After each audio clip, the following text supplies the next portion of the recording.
ಪ್ರಜ್ವಲ್ ರೇವಣ್ಣ ಈಗಾಗಲೇ ಎಸ್ಐಟಿಯಿಂದ ಅರೆಸ್ಟ್ ಆಗಿ ಈಗ ಕೋರ್ಟ್ಗೆ ಹಾಜರುಪಡಿಸಲಾಗ್ತಾ ಇದೆ. ಕೋರ್ಟ್ನಲ್ಲಿ ಪ್ರಜ್ವಲ್ ರೇವಣ್ಣ ವಿಚಾರಣೆ ಆರಂಭ. 42ನೇ ಎಸಿಎಂಎಂ ಕೋರ್ಟ್ನಲ್ಲಿ ಪ್ರಜ್ವಲ್ ವಿಚಾರಣೆ. ಜಡ್ಜ್ ಮುಂದೆ ಕೈ ಕಟ್ಟಿ ನಿಂತಿದ್ದಾರೆ ಸಂಸದ ಪ್ರಜ್ವಲ್. ಅತ್ಯಾಚಾರ ಮತ್ತು ಲೈಂಗಿಕ ದೌರ್ಜನ್ಯ ಪ್ರಕರಣದಡಿ ಪ್ರಜ್ವಲ್ ರೇವಣ್ಣ ಎಸ್ಐಟಿಯಿಂದ ಏರ್ಪೋರ್ಟ್ನಲ್ಲಿ ಅರೆಸ್ಟ್ ಆದರೂ ಈಗ ಮೆಡಿಕಲ್ ಟೆಸ್ಟ್ ಮಾಡಿ ಈಗ ಕೋರ್ಟ್ಗೆ ಪ್ರೊಡ್ಯೂಸ್ ಮಾಡಿದ್ದಾರೆ. 42ನೇ ಎಸಿಎಂಎಂ ಕೋರ್ಟ್ನಲ್ಲಿ ವಿಚಾರಣೆ ಆರಂಭ ಆಗಿದ್ದು ಕೋರ್ಟ್ನಲ್ಲಿ ಕಿಕ್ಕಿರಿದು ತುಂಬಿದ್ದಾರೆ ವಕೀಲರು. ಜಡ್ಜ್ ಮುಂದೆ ಕೈ ಕಟ್ಟಿ ನಿಂತಿದ್ದಾರೆ ಪ್ರಜ್ವಲ್. ಎಸ್ಐಟಿ ಕೋರ್ಟ್ಗೆ 2 ವರದಿಯನ್ನು ಸಲ್ಲಿಸಿದೆ. ಕೇಸ್ ಡೈರಿ ಕೊಡುವಂತೆ ಎಸ್ಐಟಿ ಪರ ವಕೀಲರಿಗೆ ಜಡ್ಜ್ ಸೂಚನೆಯನ್ನ ಕೊಟ್ಟಿದ್ದಾರೆ. ಪ್ರಜ್ವಲ್ನನ್ನ ತಮ್ಮ ಕಸ್ಟಡಿಗೆ ಕೊಡಿ ಅಂತ ಎಸ್ಐಟಿ ಮನವಿ ಮಾಡಿದ್ದು. ನಿಮ್ಮ ಹೆಸರೇನು ಅಂತ ಜಡ್ಜ್ ಪ್ರಶ್ನೆ ಮಾಡ್ತಾರೆ. ಪ್ರಜ್ವಲ್ ರೇವಣ್ಣ ಉತ್ತರಿಸಿದ್ದಾರೆ.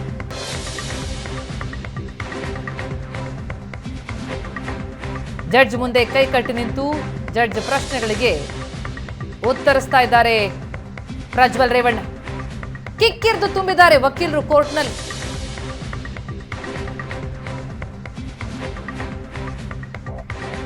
ವಿದೇಶಕ್ಕೆ ಪರಾರಿಯಾಗಿದ್ದ ಪ್ರಜ್ವಲ್ ರೇವಣ್ಣ ವಾಪಸ್ಸಾಗಿದೆ 34 ದಿನಗಳ ಬಳಿಕ. ಕೊನೆಗೂ ಎಸ್ಐಟಿ ವಶಕ್ಕೆ ಸಿಕ್ಕಿದ್ರು. ಈಗ ಕೋರ್ಟ್ಗೆ ಹಾಜರುಪಡಿಸಲಾಗಿದೆ. ಈಗ ಕೋರ್ಟ್ನಲ್ಲಿ ಏನ್ ನಿರ್ಣಯ ಆಗುತ್ತೆ? ಎಸ್ಐಟಿ ಪ್ರಜ್ವಲ್ ಅನ್ನ ತಮ್ಮ ಕಸ್ಟಡಿ ಕೊಡುವಂತೆ ಮನವಿ ಮಾಡ್ತಾ ಇದೆ. ಕೋರ್ಟ್ ಅಲ್ಲಿ ಏನಾಗುತ್ತೆ ಅನ್ನೋದೇ ಸದ್ಯದ ಕುತೂಹಲ.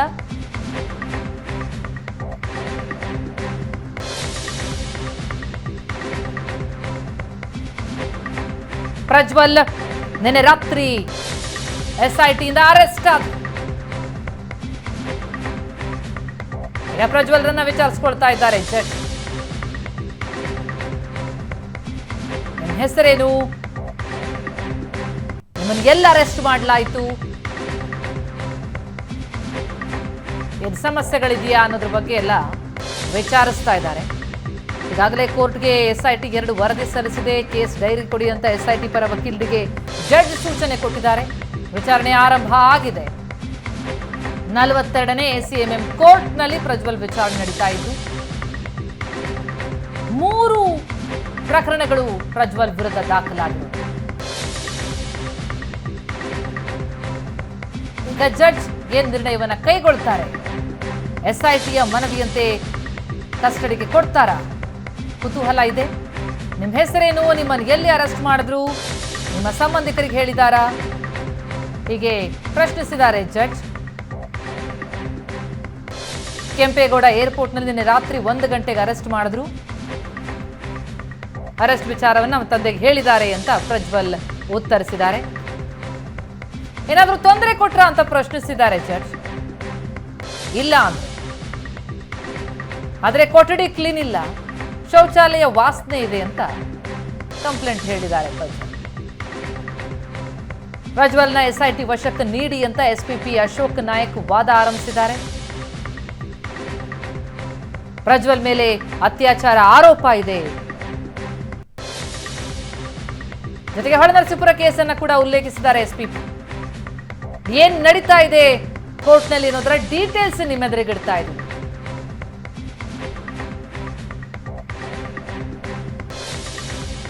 ರಾತ್ರಿ ಎಸ್ಐಟಿ ಏರ್ಪೋರ್ಟ್ನಿಂದ ವಶಕ್ಕೆ ಪಡೆದು ಎಸ್ಐಟಿ ಕಚೇರಿ ಕರ್ಕೊಂಡು ಹೋಗಿ ಅಲ್ಲಿ ಪ್ರಾಥಮಿಕ ವಿಚಾರಣೆ ನಡೆಸಿ ಮೆಡಿಕಲ್ ಟೆಸ್ಟ್ ಆಗಿ ಈಗ ಕೋರ್ಟ್ಗೆ ಪ್ರೊಡ್ಯೂಸ್ ಆಗಿರೋದು. ಅಲ್ಲಿ ಕೋರ್ಟ್ನಲ್ಲಿ ಜಡ್ಜ್ ಪ್ರಶ್ನಿಸ್ತಾ ಇದ್ದಾರೆ. ಅದಕ್ಕೆ ಪ್ರಜ್ವಲ್ ಉತ್ತರಿಸಿದ್ದು. ಈಗ ಎಸ್ಪಿಪಿ ವಾದ ಮಾಡ್ತಾ ಇದೆ. ಯಾಕೆ ಎಸ್ಐಟಿಗೆ ವಶಕ್ಕೆ ಕೊಡಬೇಕು ಅನ್ನೋದ್ರ ಬಗ್ಗೆ. ಸಂತ್ರಸ್ತೆ ಮನೆಯ ಕೆಲಸದಾಕೆ ಆಗಿದ್ದು ತುಂಬಾ ಡೇಂಜರ್ ಇದ್ದಾರೆ, ಹುಷಾರಾಗಿರುವಂತ ಮಹಿಳೆಗೆ ಹಲವರು ಹೇಳಿದ್ದಾರೆ. ಇಂಥದ್ದನ್ನೆಲ್ಲ ಮಾಡೋದೇ ಇವರ ಹವ್ಯಾಸ. ಚುನಾವಣೆಯಲ್ಲಿ 2ನೇ ಬಾರಿ ಸ್ಪರ್ಧಿಸಿದ್ದಾರೆ. ಹೀಗೆ ವಶಕ್ಕೆ ಕೊಡಿ ಅಂತ ಎಸ್ಪಿಪಿ ಅಶೋಕ್ ನಾಯಕ್ ವಾದ ಮಾಡ್ತಾ ಇದ್ದಾರೆ. ಅದಕ್ಕೂ ಮುನ್ನ ಜಡ್ಜ್ ಪ್ರಜ್ವಲ್ನ ಪ್ರಶ್ನೆ ಮಾಡಿದ್ರು.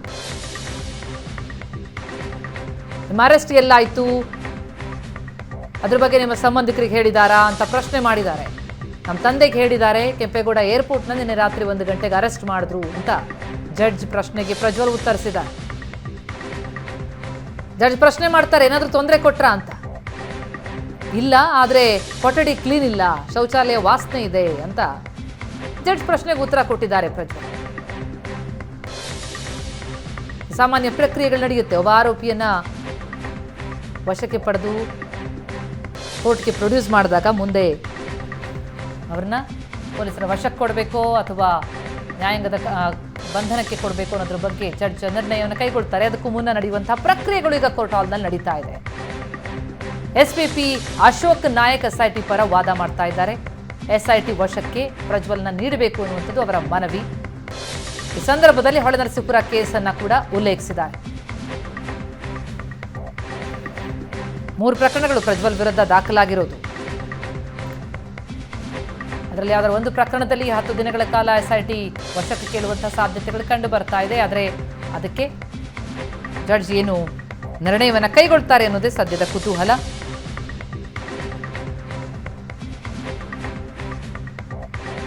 ನಡೀತಾ ಇದೆ ಅಲ್ಲಿ ವಿಚಾರಣೆ. 42ನೇ ACMM ಕೋರ್ಟ್ನಲ್ಲಿ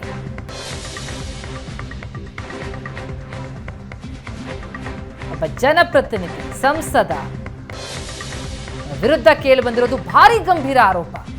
ಅತ್ಯಾಚಾರ ಮತ್ತು ಲೈಂಗಿಕ ದೌರ್ಜನ್ಯದಂತಹ ಆರೋಪ, ಅಶ್ಲೀಲ ವಿಡಿಯೋ ಮಾಡಿರುವಂತಹ ಪ್ರಕರಣ.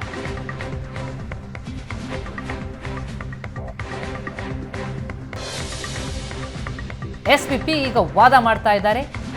ಯಾಕೆ ಇದರಲ್ಲಿ ಎಸ್ಐಟಿ ತನಿಖೆಯನ್ನು ನಡೆಸಬೇಕಾಗತ್ತೆ ಅನ್ನೋದ್ರ ಬಗ್ಗೆ ಅವರು ವಾದವನ್ನ ಮಂಡಿಸ್ತಾ ಇದ್ದು, ಪ್ರಜ್ವಲ್ ಮೇಲೆ ಅತ್ಯಾಚಾರದ ಆರೋಪ ಇರುವುದು. ಹೊಳೆನರಸೀಪುರ ಕೇಸನ್ನು ಉಲ್ಲೇಖಿಸ್ತಾರೆ ಎಸ್ಪಿಪಿ. ವಶಕ್ಕೆ ನೀಡಿ ವಿಚಾರಣೆ ಮಾಡಬೇಕು ಅಂತ ಎಸ್ಪಿಪಿ ಅಶೋಕ್ ನಾಯಕ್ ವಾದ ಮಾಡಿದ್ದಾರೆ.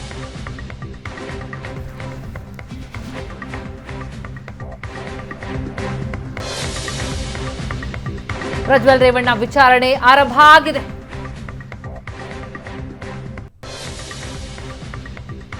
ಎಸ್ಪಿಪಿ ವಾದ ಮಾಡ್ತಾ ಇದ್ದಾರೆ. ಎಸ್ಐಟಿ ವಶಕ್ಕೆ ಕೊಡುವಂತೆ ಕೋರಿಕೊಂಡಿದ್ದಾರೆ.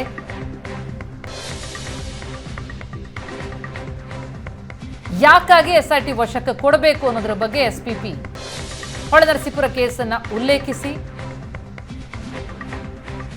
ಸಂತ್ರಸ್ತರಿಗಾಗಿರುವಂತಹ ನೋವೇನು, ಈ ಪ್ರಕರಣದ ಗಂಭೀರತೆ ಏನು ಅದೆಲ್ಲವನ್ನ ವಿವರಿಸ್ತಾ ಇದ್ದಾರೆ.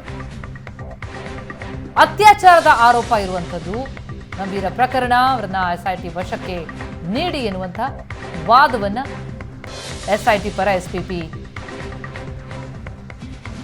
ವಾದ ಮಾಡ್ತಾ ಇರುವಂಥದ್ದು.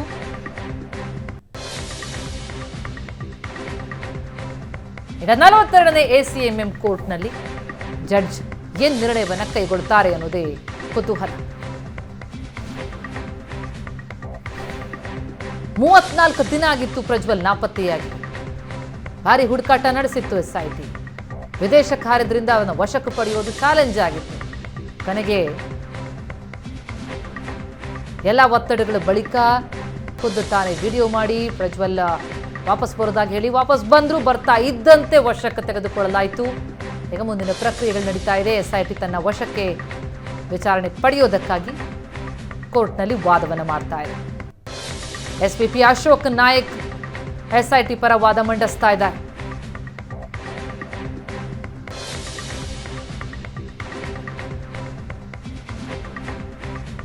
ಅತ್ಯಾಚಾರದ ಆರೋಪ ಇದೆ, ಬಹಳ ಗಂಭೀರವಾದಂತಹ ಪ್ರಕರಣ.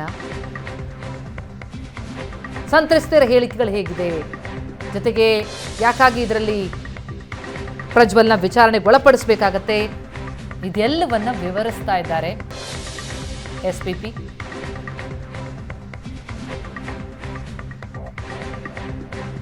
ನೂರಕ್ಕೂ ಅಧಿಕ ಸಂತ್ರಸ್ತೆಯರಿದ್ದಾರೆ. ಪ್ರಜ್ವಲ್ ಮೇಲೆ ಅತ್ಯಾಚಾರದ ಆರೋಪ ಇರೋದು.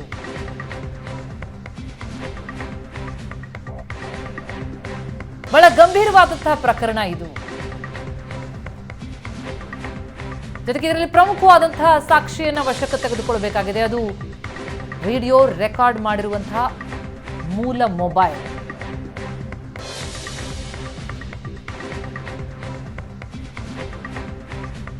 ಜೊತೆಗೆ ಈ ಪ್ರಕರಣ ದಾಖಲಾಗ್ತಾ ಇದ್ದಂಥ ಸಂದರ್ಭದಲ್ಲಿ ಪ್ರಜ್ವಲ್ ದೇಶ ಬಿಟ್ಟು ಹೋಗಿದ್ರು. ವಿಚಾರಣೆಗೆ ಬನ್ನಿ ಅಂತೇಳಿ ನೋಟಿಸ್ ಕೊಟ್ಟರೆ ಆ ಸಂದರ್ಭದಲ್ಲಿ ವಿದೇಶದಿಂದಲೇ 1 ವಾರ ಬಿಟ್ಟು ಬರೋದಾಗಿ ಹೇಳಿ 34 ದಿನ ಆದ್ಮೇಲೆ ಬಂದಿರೋದು. ಪ್ರಜ್ವಲ್ ರೇವಣ್ಣ ವಿಕೃತ ಕಾಮಿ ಅಂತ ಎಸ್ಪಿಪಿ ವಾದ ಮಾಡ್ತಾ ಇದ್ದಾರೆ. ಜೊತೆಗೆ ಹೊಳೆನರಸೀಪುರದ ಕೇಸನ್ನು ಕೂಡ ಉಲ್ಲೇಖಿಸಿದ್ದಾರೆ. ಜೊತೆಗೆ ಸಂತ್ರಸ್ತೆಯರ ಹೇಳಿಕೆಗಳನ್ನು ಉಲ್ಲೇಖಿಸಿ ಹಲವು ಮಹಿಳೆಯರ ಮನೆಯಲ್ಲಿ ಬೆಂಕಿ ಬಿದ್ದಿದೆ, ಮಹಿಳೆಯರು ಮನೆಯಲ್ಲೇ ಮಹಿಳೆಯರ ಮೇಲೆ ಅನುಮಾನ ಪಡ್ತಿದ್ದಾರೆ. ವಿಡಿಯೋ ವೈರಲ್ ಬಳಿಕ ಆ ಸಂತ್ರಸ್ತ ಮಹಿಳೆಯರು ಸಂಕಷ್ಟದಲ್ಲಿದ್ದಾರೆ. ಅಂದ್ರೆ ಕೇಸ್ನ ಗಂಭೀರತೆ ಎಷ್ಟಿದೆ ಅನ್ನೋದನ್ನ ಕೋರ್ಟ್ಗೆ ಮನವರಿಕೆ ಮಾಡಿಕೊಡುವಂತ ಪ್ರಯತ್ನವನ್ನ ಮಾಡಲಾಗ್ತಾ ಇದೆ.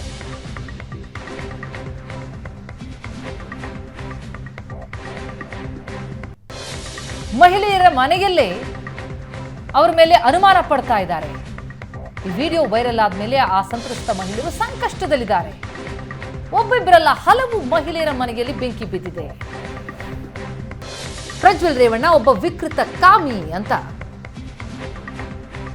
ಎಸ್ಐಟಿ ಕಸ್ಟಡಿಗೆ ಪ್ರಜ್ವಲನ್ನ ಕೊಡಿ ಎನ್ನುವಂತಹ ಕೋರಿಕೆಯೊಂದಿಗೆ ವಾದ ಮಾಡ್ತಾ ಇದ್ದಾರೆ ಎಸ್ಪಿಪಿ.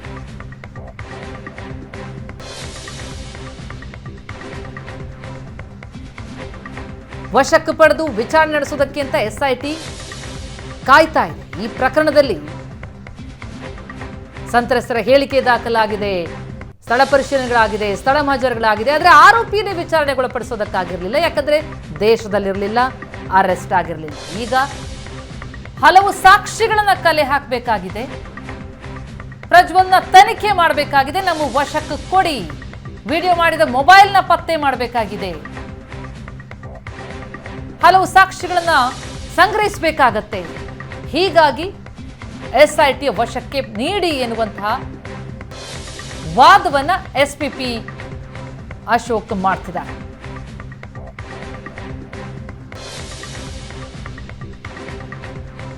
ಜೊತೆಗೆ ಪ್ರಾಥಮಿಕ ವಿಚಾರಣೆ ನಡೆಸಿದ ಸಂದರ್ಭದಲ್ಲೂ ಪ್ರಜ್ವಲ್ ಬಾಯ್ ಬಿಟ್ಟಿಲ್ಲ, ಮೌನವಾಗಿದ್ರು, ಯಾವುದಕ್ಕೂ ಉತ್ತರಿಸಿಲ್ಲ. ಈಗ ವಿಸ್ತೃತ ತನಿಖೆ ನಡೆಸಬೇಕಾಗತ್ತೆ. ಜೊತೆಗೆ ಮೂಲ ಡಿವೈಸ್ನ ವಶಕ್ಕೆ ಪಡಿಬೇಕು. ಪ್ರಜ್ವಲ್ ಮೊಬೈಲ್ ಮಾತ್ರ ರಿಕವರಿ ಮಾಡಲಾಗಿದೆ. ವಿಡಿಯೋ ರೆಕಾರ್ಡ್ ಮಾಡಿದಂತಹ ಮೊಬೈಲ್ ಅನ್ನು ವಶಕ್ಕೆ ಪಡಿಬೇಕಾಗತ್ತೆ. ಮೂಲ ಡಿವೈಸ್ನ ವಶಕ್ಕೆ ಪಡೆಯುವಂತಹ ಅಗತ್ಯತೆ ಇದೆ. ಹಲವು ತನಿಖೆ ಮಾಡಬೇಕಾಗಿದೆ. ಹಾಗಾಗಿ ಪ್ರಜ್ವಲ್ ಅನ್ನ ಎಸ್ಐಟಿ ವಶಕ್ಕೆ ಕೊಡಿ ಎನ್ನುವುದು ಎಸ್ಪಿಪಿ ವಾದ. ಪ್ರಜ್ವಲ್ ವಿರುದ್ಧ ದಾಖಲಾಗಿರುವ ಕೇಸ್ಗಳನ್ನು ಉಲ್ಲೇಖಿಸ್ತಾ ಇದ್ದಾರೆ.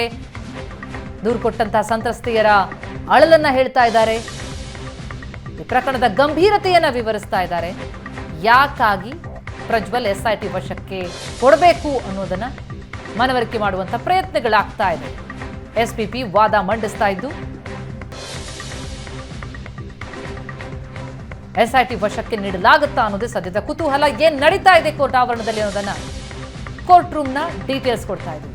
ರಾಜತಾಂತ್ರಿಕ ಪಾಸ್ಪೋರ್ಟ್ ಹಿಡಿದು ಹೋಗಿದ್ದ, ವಾಪಸ್ ಬರುವಂತಹ ಉದ್ದೇಶ ಇವನದ್ದಿರಲಿಲ್ಲ. ಯಾಕೆ ವಿದೇಶಕ್ಕೆ ಹೋಗಿದ್ದ ಅಂತ ಈವರೆಗೂ ಈತ ಹೇಳಿಲ್ಲ.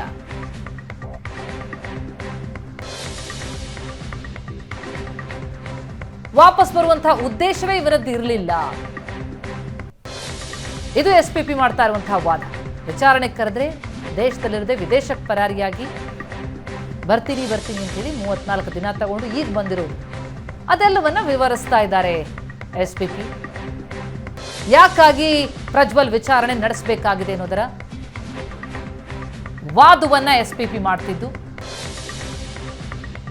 ಎಸ್ಐಟಿ ವಶಕ್ಕೆ ನೀಡಿ ಎನ್ನುವ ಕೋರಿಕೆಯೊಂದಿಗೆ ವಾದ ನಡೀತಾ ಇದೆ.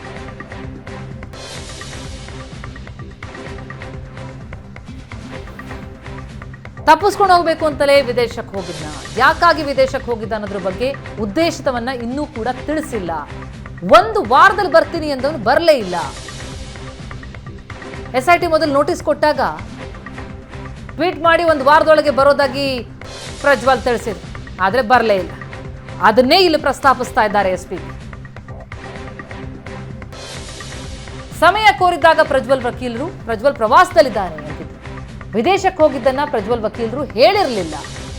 1 ವಾರದಲ್ಲಿ ಬರ್ತೀನಿ ಅಂದವನು ಬರಲೇ ಇಲ್ಲ. ರಾಜತಾಂತ್ರಿಕ ಪಾಸ್ಪೋರ್ಟ್ ಇಟ್ಕೊಂಡು ವಿದೇಶಕ್ಕೆ ಹೋಗಿದ್ದ. ವಾಪಸ್ ಬರುವಂತಹ ಉದ್ದೇಶವೇ ಆತನಿಗಿರಲಿಲ್ಲ. ಯಾಕಾಗಿ SIT ವಶಕ್ಕೆ ಕೊಡಬೇಕು, ವಿಚಾರಣೆ ನಡಿಬೇಕಂತ ಅಗತ್ಯತೆ ಏನಿದೆ ಅನ್ನೋದನ್ನ ವಿವರಿಸ್ತಾ ಇದ್ದಾರೆ SPP, ವಾದ ಮಾಡ್ತಾ ಇದ್ದಾರೆ. SPP ಅಶೋಕ್ ನಾಯಕ್ರಿಂದ SIT ಪರ ವಾದ. SIT ವಶಕ್ಕೆ ಪ್ರಜ್ವಲ್ ಅವರನ್ನ ಕೊಡಬೇಕು ಅಂತ ವಾದ ಮಾಡ್ತಿದ್ದಾರೆ. 42ನೇ ACMM ಕೋರ್ಟ್ನಲ್ಲಿ ನಡೀತಾ ಇರುವಂತಹ ವಿಚಾರಣೆ ಇದು. SIT ಪರ ವಕೀಲರು SPP ಅಶೋಕ್ ವಾದವನ್ನ ಮಂಡಿಸ್ತಾ ಇದ್ದಾರೆ. SIT ವಶಕ್ಕೆ ನೀಡಿ ಅಂತ ಕೋರ್ಕೊಳ್ತಾ ಇದ್ದಾರೆ. ಪ್ರಕರಣದ ಗಂಭೀರತೆಯನ್ನ ವಿವರಿಸ್ತಾ ಇದೆ.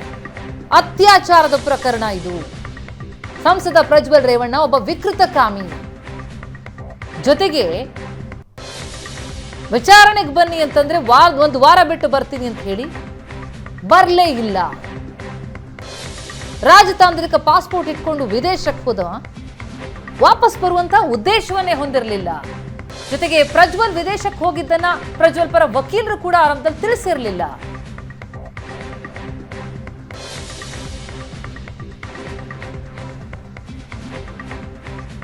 ಇದೆಲ್ಲವನ್ನ ವಿವರಿಸ್ತಾ ಇದ್ದಾರೆ.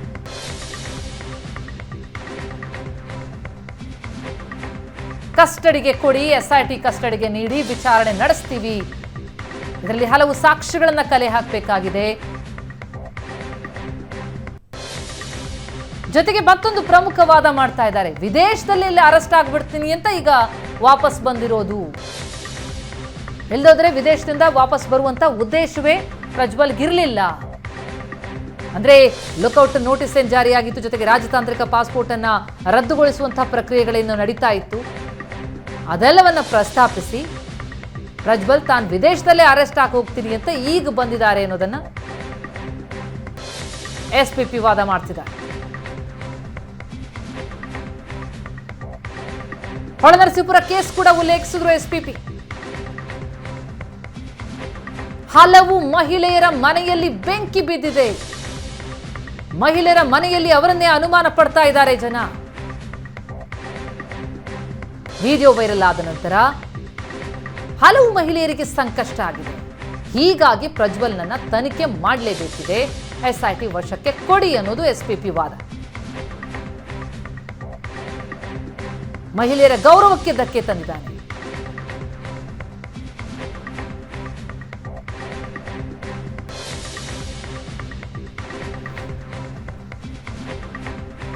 ಸಾಕ್ಷ್ಯಗಳನ್ನ ಕಲೆ ಹಾಕಬೇಕಾಗಿದೆ. ಸಂತ್ರಸ್ತೆಯರಿಗೆ ಕಿರುಕುಳ ನೀಡಲಾಗ್ತಾ ಇದೆ.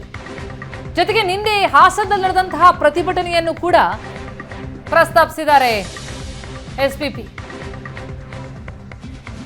ವಿದೇಶದಲ್ಲೇ ಅರೆಸ್ಟ್ ಆಗ್ತೀನಿ ಅಂತ ಹೇಳಿ ಬಂದಿದ್ದಾನೆ. ಜೊತೆಗೆ ಹಾಸನದಲ್ಲಿ ಬಹಳ ದೊಡ್ಡ ಮಟ್ಟದಲ್ಲಿ ಪ್ರತಿಭಟನೆ ನಡೀತು, ಆಕ್ರೋಶ ವ್ಯಕ್ತ ಆಗ್ತಾ ಇದೆ.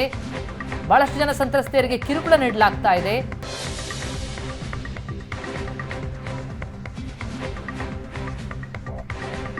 ಈ ಪ್ರಕರಣದ ಗಂಭೀರತೆ ಏನು,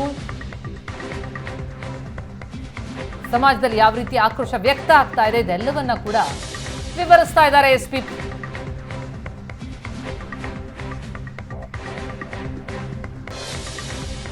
ರಾಜತಾಂತ್ರಿಕ ಪಾಸ್ಪೋರ್ಟ್ ರದ್ದಾಗಿ ವಿದೇಶದಲ್ಲೇ ಅರೆಸ್ಟ್ ಆಗಿ ಹೋಗ್ತೀನಿ ಅಂತ ಹೇಳಿ ವಾಪಸ್ ಬಂದಿರೋದು. ಇಲ್ಲದೆ ಹೋದ್ರೆ ವಿದೇಶದಿಂದ ವಾಪಸ್ ಬರುವ ಉದ್ದೇಶವೇ ಪ್ರಜ್ವಲ್ಗಿರಲಿಲ್ಲ ಎನ್ನುವ ವಾದ ಮಾಡ್ತಿದ್ದಾರೆ.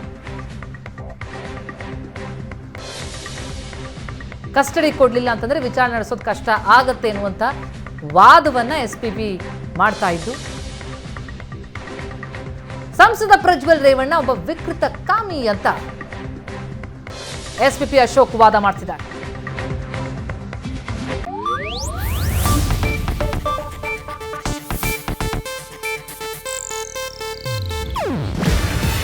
ಇದು ಏಷ್ಯಾನೆಟ್ ನ್ಯೂಸ್ ನೆಟ್ವರ್ಕ್ ಪ್ರಸ್ತುತಿ.